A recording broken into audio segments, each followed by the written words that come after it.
dia berkata, dakhalat alayya imra'atun, ada seorang perempuan datang menjumpai saya. Wa ma'aha ibdatani, perempuan ini membawa ibnatani, dua orang anak perempuan. Laha, anak dia, yang dibawanya ini anak dia, bukan kawan, bukan anak orang lain. Tas'alu, sa'ala yas'alu bisa diartikan bertanya. Wa ammas sa'ila fala tanhar. Tapi sa'ala yas'alu, tengok konteksnya, bisa juga meminta. Dalam ini dia bukan bertanya, dia meminta. Meminta pertolongan. Falam tajid indi syai'an, tapi dia tidak mendapatkan apa-apa. Tak ada yang bisa ku tolong, tak ada yang bisa ku bantu, kata Sayyidatuna Aisyah. Ghaira, hanya saja yang bisa ku kasih tamratin, satu biji kurma. Tamratin wahidatin, sebiji kurma lah yang bisa ku kasih. Kurma zaman dulu sama kurma zaman sekarang beda. Kurma zaman Nabi itu makanan pokok. Kurma zaman sekarang cemilan. Zaman Nabi itu makanan pokoknya 4. Yang pertama tamratun, yang kedua gandum, qamhun, yang ketiga zabibun, anggur kecil yang dijemur, kismis kata orang. Yang keempat aqitun, susu kambing dijemur, ditalam sampai membeku, mentega.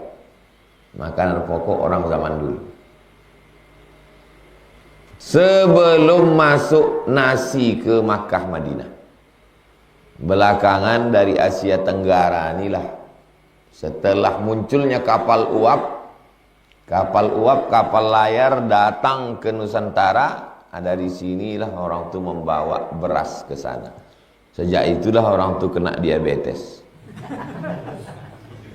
Mengantuk aja bawanya gara-gara nasi. Sekarang orang sudah meninggalkan nasi semua. Diet karbo. Makan sayur, makan daging, makan ikan, menghindari karbo. Duduk kita satu meja. Oh, maaf Pak Ustadz, saya udah 6 bulan meninggalkan nasi. Saya udah 2 tahun. Ustadz, saya udah 3 tahun, 3 jam meninggalkan nasi. Tak ada yang bisa ku kasih, hanya sebiji kurma, kata Sayyidatuna Aisyah. Fa'a'taituha, maka ku berikanlah kurma tadi ke dia. Faqasamatha, kurma yang sebiji tadi dibaginya. Baina ibnataiha, dibaginya 2. Baina ibnataiha, sebelah untuk anaknya, sebelah untuk anaknya. Fa walam ta'kul minha, dia tak makan. Sebelah untuk anak dia, sebelah untuk anak dia tak makan. Rupanya kurma berubah. Kurma dulu sama kurma sekarang berubah. Tapi ibu dulu dengan ibu sekarang tak. Ibu zaman dulu membagi kurma untuk anaknya, dia tak makan. Ibu sekarang pun begitu juga. Dibaginya kurma ke anaknya, dia tak makan. Rupanya udah makan lontong sepiring. Alam takul. Thumma qamat, lalu perempuan itu pun berdiri. Udah makan anaknya, dia berdiri. Fa kharajat, dia keluar rumah. Fadakhalan nabiyyu, tak lama sesudah itu masuk Nabi sallallahu alaihi wasallam alaina, masuk dia ke tempat kami.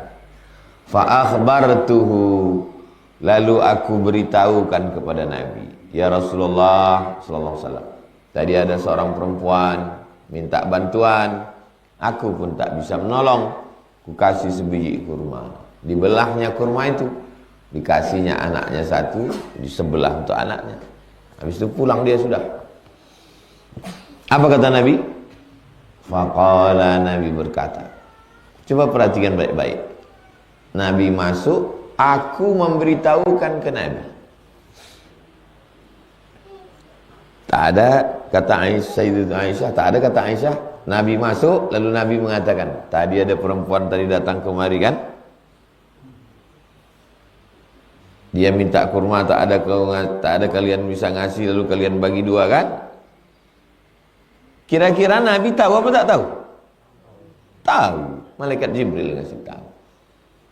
Tapi dia tidak sok-sok tahu. Orang sekarang tahu pula dia apa niat tamu. Saya tahu saya niat tamu saya. Mani betulia, siapa yang diuji Allah Subhanahu wa taala.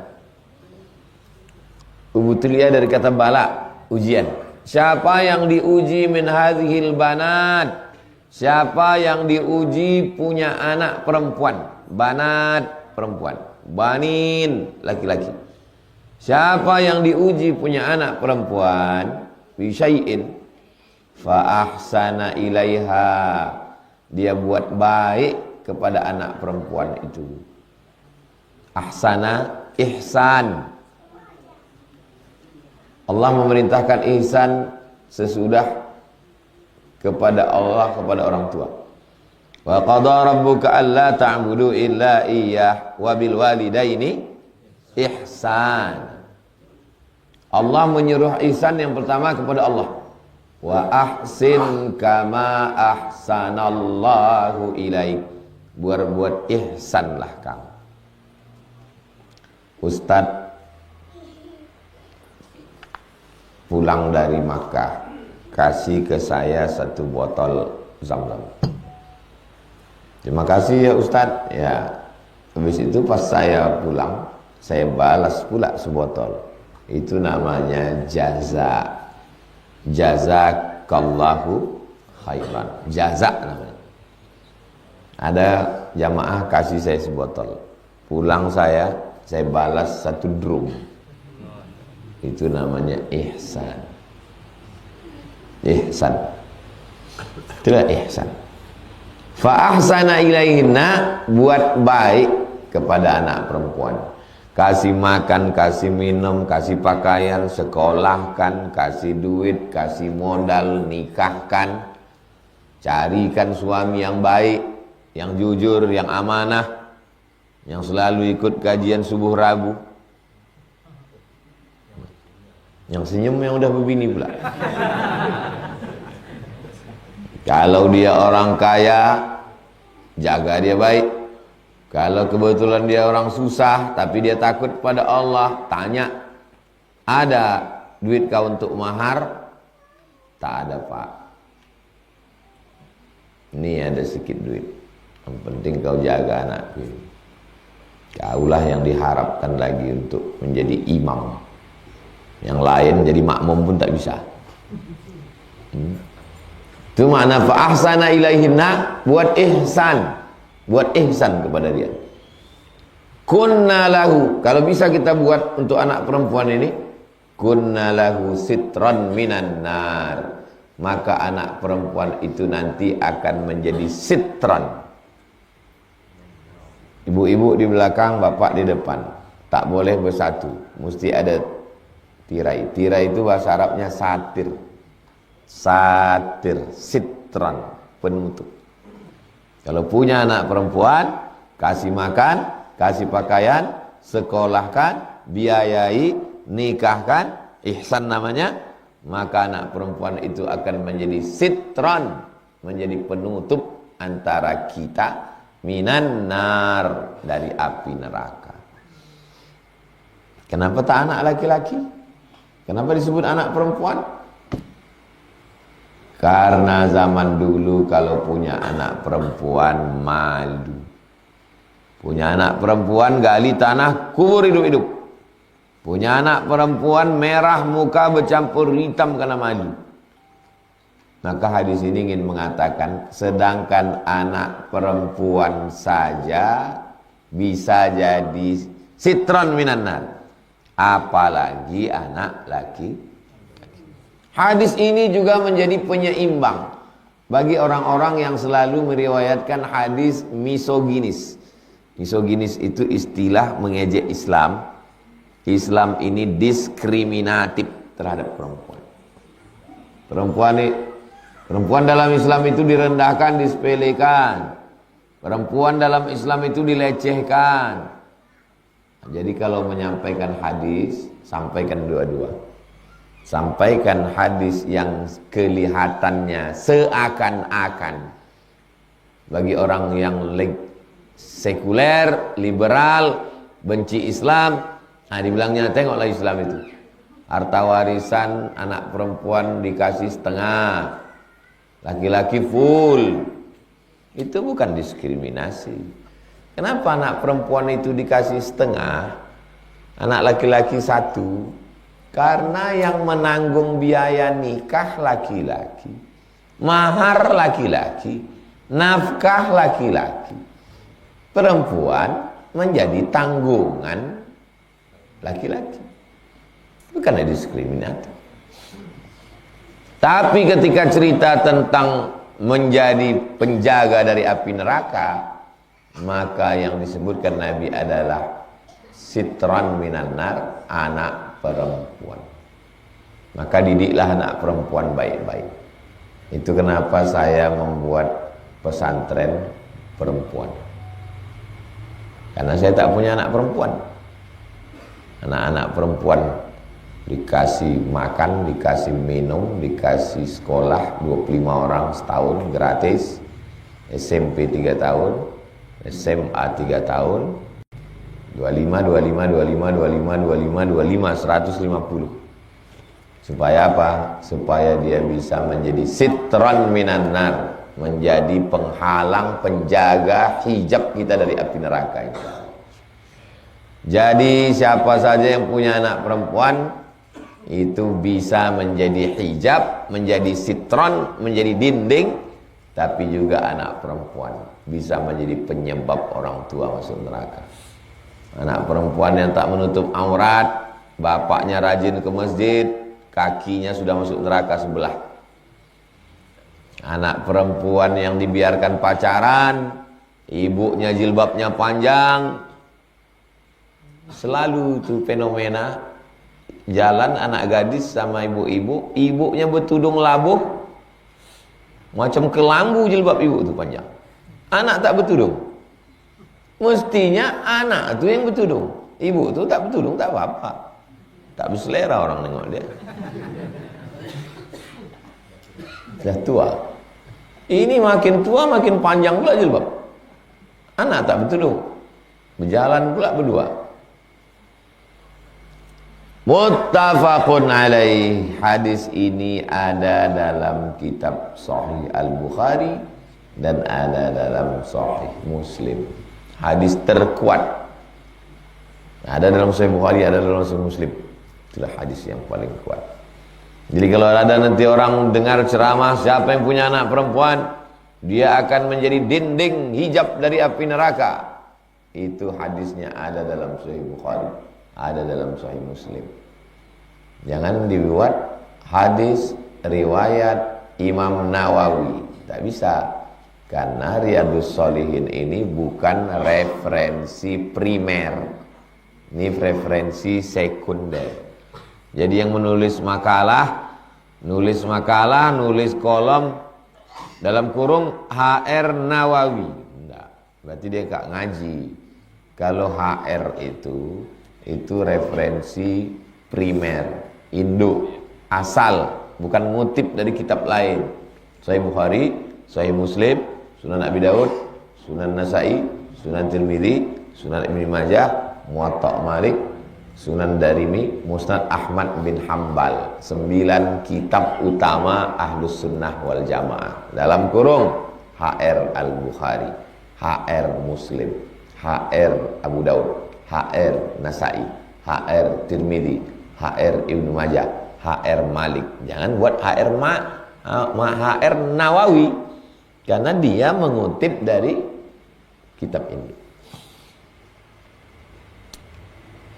Berikutnya 269. Wa an Aisyata, dari Aisyah. radhiyallahu anhu. Qalat, dia berkata, ja'at, datang, ni kepada saya, miskinatun, perempuan miskin.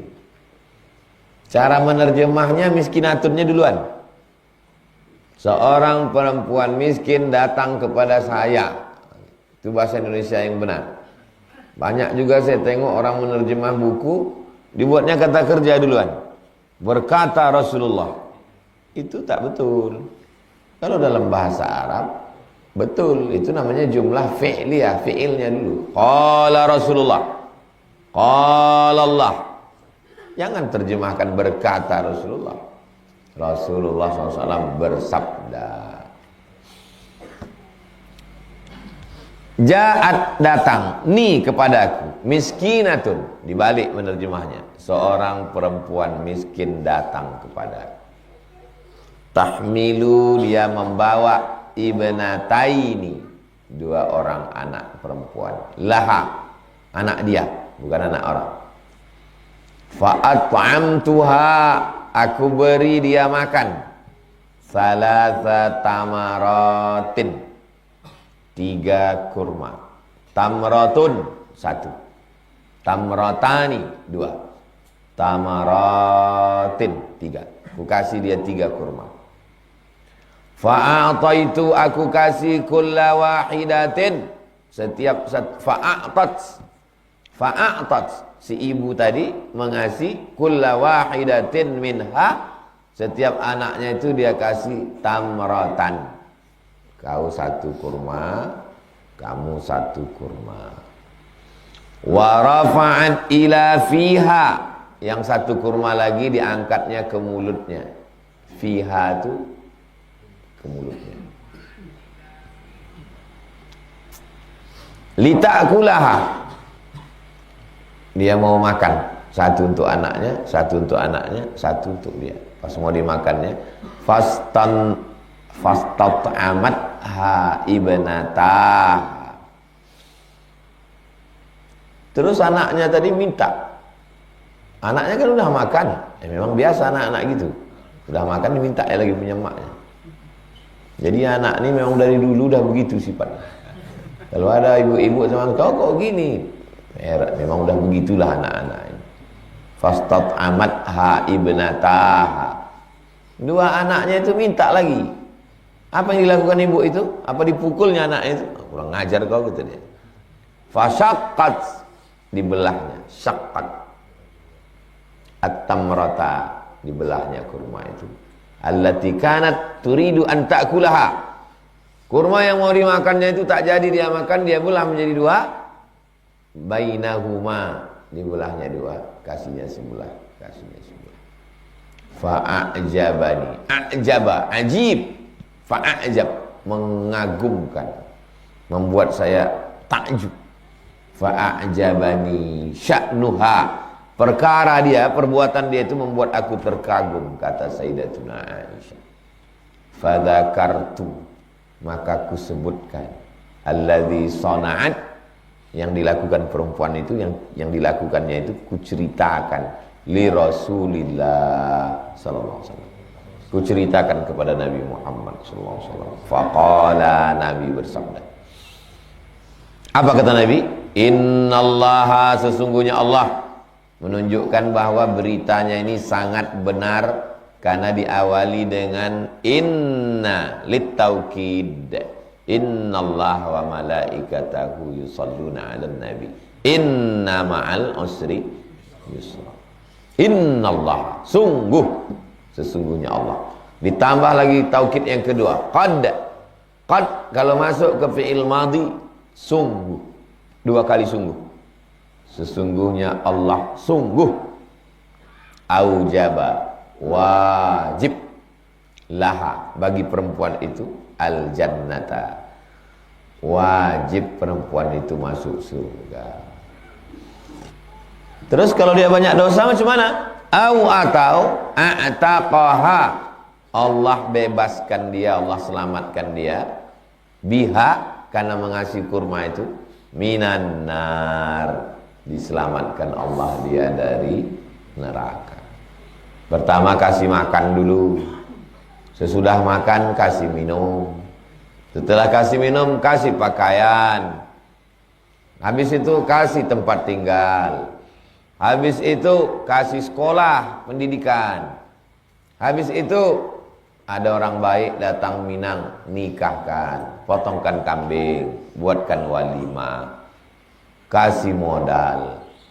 Susah dia, senangkan hatinya, kasih nasihat, didik anak perempuan kita baik-baik.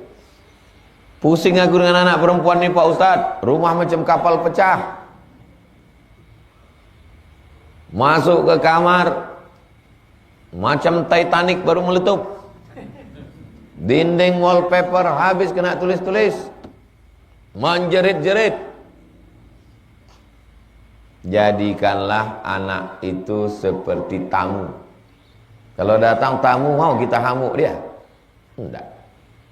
Mau kita tanya ke tamu, pulangnya jam berapa Pak? Enggak. Jadi tamu macam mana? Kita tunggu aja. Ibu-ibu, bapak-bapak yang kamarnya macam kapal pecah, yang dindingnya kena coret-coret, yang lantainya busuk bau, tenang-tenang aja. Paling lama menahankannya 20 tahun. Paling lama 30 tahun. Setelah itu nanti dia pun akan pergi dipinang orang.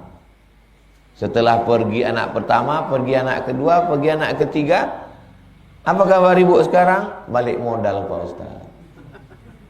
Tinggal berdua lagi kami di rumah. Bapak pun asik pula main gaple. Tinggallah saya sendiri Pak Ustaz. Rindu balik mendengar. Habis itu apalah kata ibu-ibu yang udah tinggal sendirian? Biarlah anakku itu menjerit-jerit Pak Ustaz. Biarlah macam kapal pecah Pak Ustaz. Biarlah lantai kotor. Biarlah semua dinding itu ditulisnya. Dulu katanya risau. Sekarang rindu pula. Memang begitulah sifat manusia.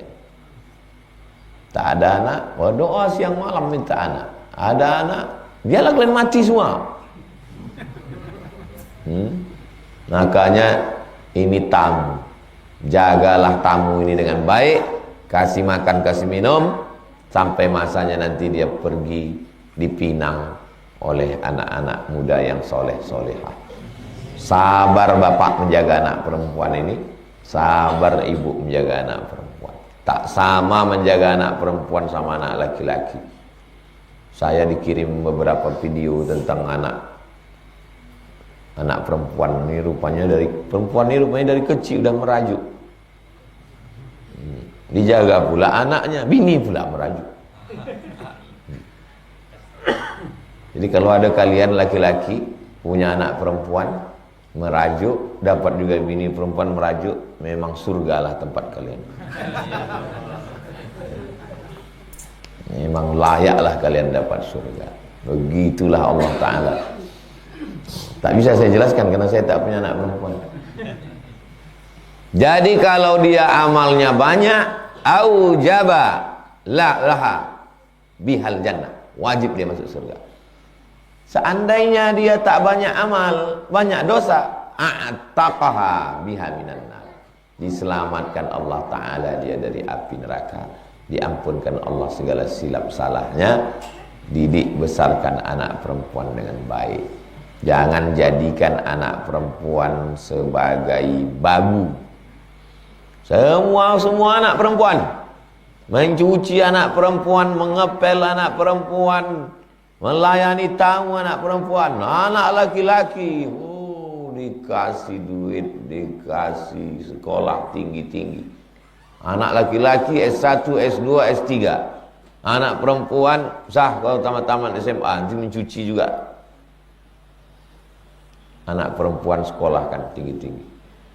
Tapi anak perempuan juga mesti diajar cara mencuci, cara menggosok, cara melayani tamu. Kenapa?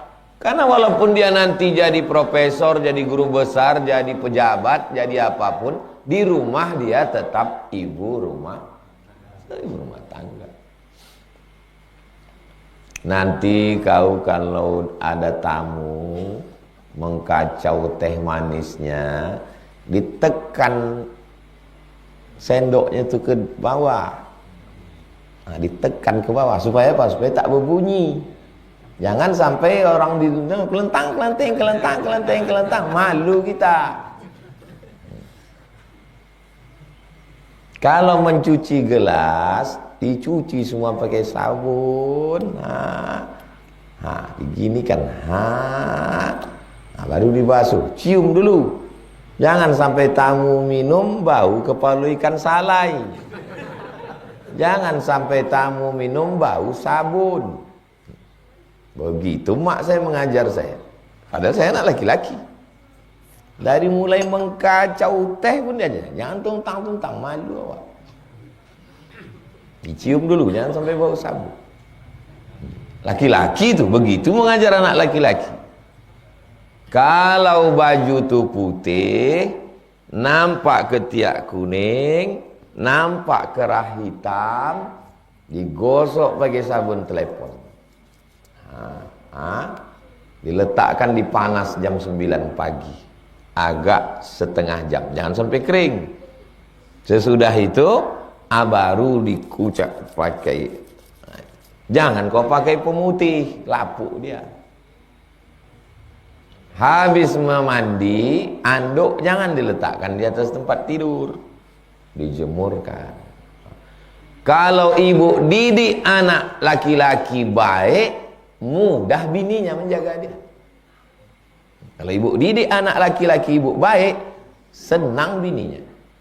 Kalau ibu biarkan anak laki-laki ibu kurang ajar, ibu susah, bininya lebih susah lagi. Kalau ada di antara ibu yang susah menjaga laki ibu, berarti mertua ibu dulu kurang mengajar dia. Tapi jangan balik dari sini ibu hamuk mertua. Gara-gara kau lah aku susah menjaga anak kau ini.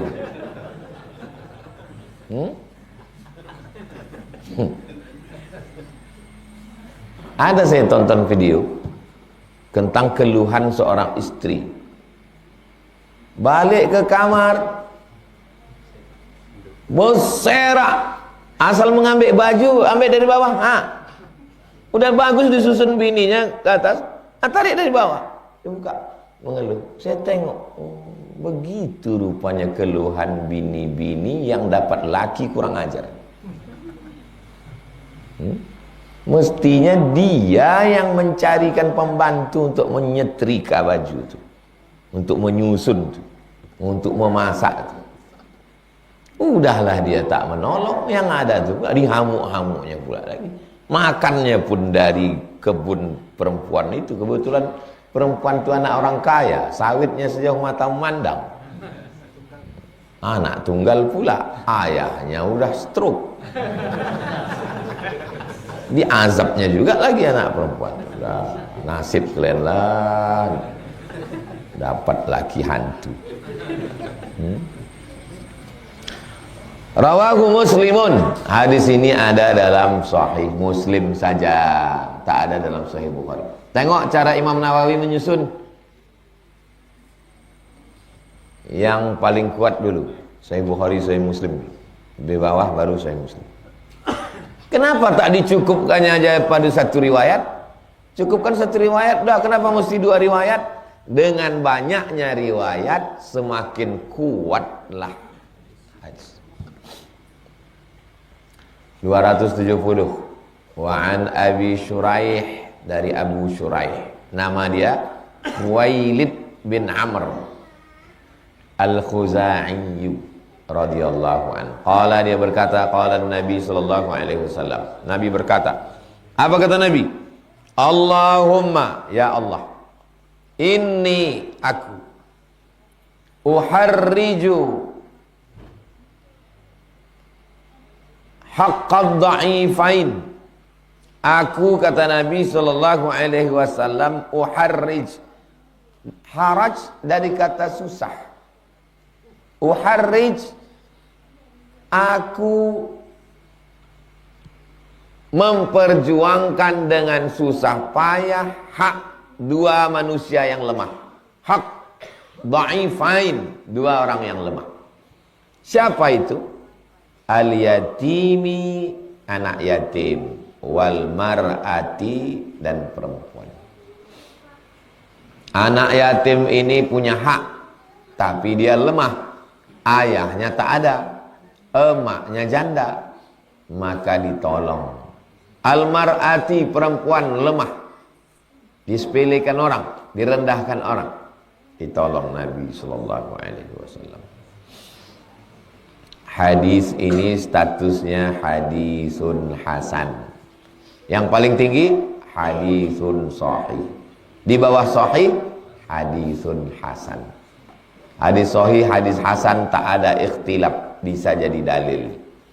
Contoh hadis hasan yang lain, mentalkinkan mayat sesudah dikubur. Sesudah digali tanah, masuk ke liang lahat, ditimbun, ditalkinkan. Ya fulan bin fulan, kalau datang kepadamu dua malaikat mungkar nakir bertanya, "Man rabbuka?" katakan, "Tuhanku Allah." Itu hadisnya hadisun hasan. Hadis tentang salat sunat isyraq 2 rakaat, hadisun hasan. Hadis tentang mengazankan bayi baru lahir, hadis hasan. Apa bedanya sama hadis sahih? Hadis sahih cukup 5 syarat. Pertama, sanadnya bersambung. Kedua, periwayatnya adil. Ketiga, periwayatnya dhabit, kuat ingatan. Keempat, tidak bertentangan riwayat ini dengan hadis yang lain yang sahih juga. Kelima, tidak ada illat, sebab kecil yang merusak kesahihannya. Cukup 5 syarat, hadisnya sahih. Cukup 4 syarat, kurang 1. Kurang pada dhabit, kekuatan hafalan. Periwayatnya hafal 100. Pas disuruh ulang, tinggal 1. Hadisnya dhaif. Periwayat ini hafal 100. Pas disuruh ulang, hilang 25. Hadisnya hasan. Begitu kata guru kami dulu di Al-Azhar, Syekh Basyuni, Mustafa Basyuni Al-Qumi, kalau hafalnya 100, hilang 25, hadisnya hasan. Kalau hafalnya 100, hilang 50, hadisnya dhaif. Cukup 5 syarat. Sanadnya bersambung, riwayatnya adil, riwayatnya dhabit, tidak bertentangan dengan riwayat yang siqah terpercaya, tidak ada illat, cuman kurang dhabit. Khiffatud dhabt, kurang kuat ingatannya. Kalau dihafalnya 100, hilang 102. Itu namanya pikun. Riwayat yang pikun, tengok kapan dia pikun. Kalau dia pikunnya setelah tua, maka riwayatnya waktu dia meriwayatkan masih muda, riwayatnya sahih. Tapi kalau meriwayatkannya setelah dia tua, riwayatnya dhaif. Itu maka hadis itu detail. Rawi ikhtalata, si fulan ini pikun. Kapan dia meriwayatkan hadis itu? Karena tak mungkin lahir langsung pikun. Dia meriwayatkannya waktu masih muda. Nah, berarti hadisnya sahih. Sedetail itu periwayatan hadis. Wa ma'ana uharriju, arti uharrij, ulhiqul haraj, saya menempelkan al-ithmu, dosa, biman dhayya'a haqqahuma, siapa yang menyia-nyiakan hak anak yatim dan hak perempuan, maka ku tempelkan dosa bagi siapa saja yang menyepelekan, merendahkan, menghinakan, menyia-nyiakan anak yatim dan perempuan. Wa uhadziru, aku peringatkan, hazar, peringatkan. Lampu hazar, lampu peringatan. Wa uhadziru, aku peringatkan, min dzalika, supaya jangan menyepelekan perempuan. Tahdziran balighan, peringatan yang baligh, sangat. Wa azjuru, dan aku menegur. Aku tegur anhu, jangan melakukan perbuatan itu. Zajran, teguran, akidan, teguran yang sangat kuat. Hati-hati dengan anak yatim, hati-hati dengan perempuan. Pengurus-pengurus masjid yang menyebarkan kotak yatim di pintu, tolong dibuka kotak yatim itu bagi sekarang. Ini pas libur sekolah. Kotak yatim dibuka setahun 12 kali. Awal bulan buka, bagi. Bukan duit kalian itu pengurus. Jangan dikumpul-kumpul tahun mati anak yatim. Tak sanggup, kalau dibuka tiap bulan cuma 3.000 perak isinya. Buka setahun 3 kali. Bulan Juli, anak yatim mau bayar uang sekolah, beli baju, daftar ulang. Bulan Desember, libur semester, mau Ramadan atau mau Idul Fitri. Kalau mau Ramadan, itu berarti duitnya untuk makan buka puasa. Kalau mau Idul Fitri, berarti beli baju. Bisa 4 kali, bagus. Pengurus masjid, surau langgar musola, buatkan kotak, letakkan di pintu, jalankan di jamaah.